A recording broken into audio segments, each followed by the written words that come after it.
From the Oklahoman newsroom, this is the Thunder Update. I'm Jenny Carlson here with Thunder beat writer Eric Horn. Eric, Thunder, only 10 games left in their regular season schedule, and these first 9 of that 10 against teams that are in playoff contention, really good teams. This week you see games at Boston, against Miami, and against Portland, those last 2 at home late in the week. But as you look at this schedule and we start to see the way these teams are sort of trending, yes, statistically, a tough run here for the Thunder, but is it as tough as it looks? I think it's going to get easier than people imagine. You look at some of the circumstances that the teams at the Thunder are going to be playing down the stretch, and this could be a situation where teams are resting guys. You have some teams that aren't as good on the road. I think there's a 4-game cluster that's going to be key for the Thunder. It's going to be, starting at Sunday versus Portland at home, then you go to San Antonio versus Denver at home, and then you go to the Pelicans. You've got 2 tiebreaker situations in there with Denver and San Antonio. Obviously, you win the San Antonio game, you win the tiebreaker for the season. You beat Denver, you win the tiebreaker for the season as well. Denver's been a terrible road team this season.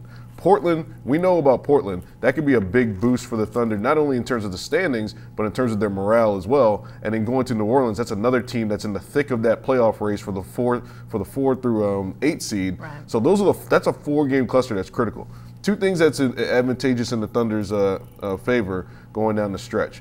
They've got 2 sets of 3 days off in the next 2 weeks. That's critical rest time when teams are battling for playoff position. That's something that some other teams aren't going to be able to have. And then, while the Thunder does get Golden State and Portland in the next 2 weeks, Golden State and Portland, Golden State's banged up. We saw what they did against San Antonio earlier this week. They look like a team that's just resting up to get to the playoffs and is happy with the 2 seed because they just basically have to just get to the playoffs healthy. And Houston, if they have the 1 seed wrapped up, what incentive are they going to have to go play a bunch of guys against the Thunder at home? Yeah, that week, that first full week of April, you see games against Golden State and Houston looming, and it looks like, whoa, this is a big week.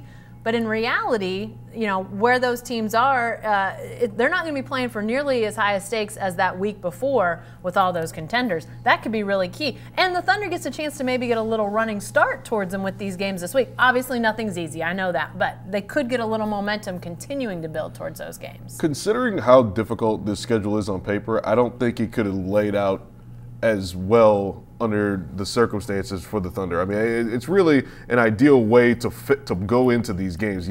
I mentioned the days off that they're going to have in this stretch, the circumstances some of these teams are in. They could be in far worse situation. They could be in a situation that Denver's in where they have to go 7 games on the road to close the season, or around 7 games to close the season before they get back home. The Thunder has those staggered home road games. They only have 2 games in a row on the road in this stretch to end the season. That would be at Houston, right, and at Miami. So it's really an advantageous, difficult schedule for the Thunder.